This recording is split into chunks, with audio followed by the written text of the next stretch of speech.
How to cancel Grubhub Plus membership. Hello everyone, this is Neha from Create, Login and Delete, and today in this video, I'm going to guide you through the process of canceling your Grubhub Plus membership. It's a straightforward task, so be sure to stick around till the very end and follow my instructions carefully to ensure the same success for yourself. So let's dive right into it. Firstly, you need to navigate to the official Grubhub, that is grubhub.com, and hit enter.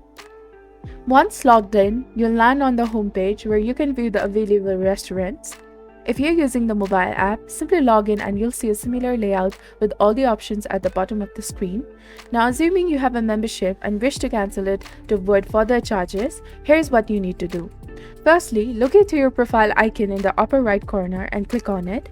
Then it will open up a menu displaying various options, including Grubhub Plus.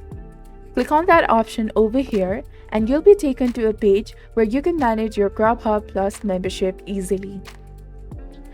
If you already have the membership, you'll see an option to manage your subscription. Click on that and proceed to cancel your membership.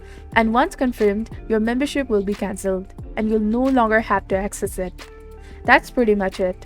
So this is basically on how can you cancel the Grubhub Plus membership. If you found this video helpful, do not forget to like, comment, share, and subscribe to the channel for more amazing contents. Thanks for watching. Take care. Goodbye.